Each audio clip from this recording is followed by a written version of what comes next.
Bonjour, bienvenue sur notre chaîne Le Jeu de la Vie. Bonjour Angélique, Salut comment vas-tu? Kim. Bien et toi? Ça va super. Wow, une nouvelle vidéo? Allez, c'est parti. De quoi va-t-on parler aujourd'hui? Ce que tu veux. Alors moi, j'aimerais bien que tu me parles de l'écoute du soi. L'écoute du soi. Oh là là, oui. Ok. Alors, par où commencer? On pourrait déterminer et définir ce que c'est que le soi, peut-être. Alors, on va essayer de la faire courte. Le soi, c'est tout ce qui est, d'accord? Et pour se brancher au soi, c'est déjà d'arriver à déterminer ce qui n'est pas soi, entre guillemets, c'est-à-dire l'ego. L'ego, le personnage, tu vois, on l'appelle de plusieurs façons, les masques, comme à l'ego. En gros, c'est l'identification au corps, un peu quand même, au corps, à la pensée, à l'émotion. Ça, c'est ce qu'on croit être, c'est l'ego, ok? Mais en fait, ce n'est qu'un véhicule. Le soi, c'est tout le reste. C'est ce que nous sommes, je dirais, fondamentalement. L'essence même. L'essence même. Oui, l'essence même. Exactement.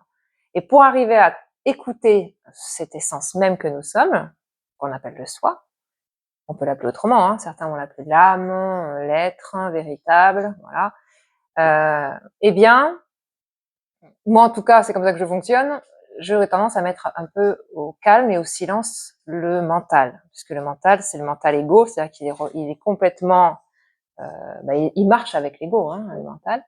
Donc, c'est de faire un peu un calme intérieur, une introspection, une méditation, voire de l'hypnose aussi, pourquoi pas, pour pouvoir aller sentir, c'est-à-dire de passer au-delà du mental, passer au-delà de toutes les pensées qu'on entend, toutes les croyances qu'on pose sur le monde, parce que ça, c'est l'ego, et donc de se rapprocher de l'essentiel, de se rapprocher de ce silence intérieur, et là, on peut écouter.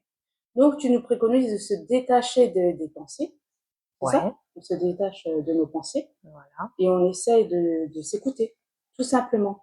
Mais Alors, oui, quand je dis on essaie, j'aime pas trop ce mot. qu'est-ce que tu dirais? Parce que essayer, pour moi, c'est un peu, ça laisse une connotation d'échouer, tu vois. Moi, je dis, on fait ou on fait pas, point barre. C'est-à-dire, en général, quand on décide de faire l'écoute de soi, le silence, ça se fait. Pourquoi? Parce que c'est naturel. Après, c'est pas dit qu'on croit ce qu'on entend, qu'on ressent, parce que du coup, les croyances se remettent en place. Oui, mais tu C'est ça sais, que tu des veux fois, on dire. essaye et les pensées reviennent. Voilà, C'est ok, ça, oui, c'est oui, par oui. rapport à ça que je te dis ça. Par rapport à ça, oui, oui. Mm. Et ben après, c'est un peu de pratique quand même. Voilà, J'avoue, faut il pratiquer. faut quand même pratiquer un petit peu. Mais ça peut être aussi à travers un sport, ça peut être à travers, je sais pas moi, une passion comme le dessin, la peinture. Tu vois, arriver à se mettre en état de calme, en fait. Modifier son état de conscience, c'est comme ça qu'on appelle, hein, dans l'hypnose, c'est de l'EMC. On change ses ondes cérébrales. Et en fait, on est de plus en plus vers l'instant présent. Et plus on se rapproche de l'instant présent, plus c'est calme. Et plus il y a l'évidence. Et l'évidence, c'est le soi. C'est se couper de tous les bruits extérieurs. Un peu, c'est ce que tu... Oui, on pourrait presque dire se mettre un peu dans sa bulle Ouais, aussi. c'est ça. Oui, oui, oui, ça aussi. Ouais, Le temps de vraiment, ça c'est vraiment au départ quand on apprend à écouter le soi. Après, c'est vrai qu'avec l'habitude et le parcours, la pratique, etc., il n'y a plus vraiment ce besoin essentiel de s'isoler. Ouais, ça va se faire après naturellement. Voilà. Donc l'écoute de soi, oui, c'est écouter sa petite voix intérieure, c'est vraiment par le biais du silence. Plus efficace. Ben, merci. De rien, Kim. À bientôt. À bientôt. Bye.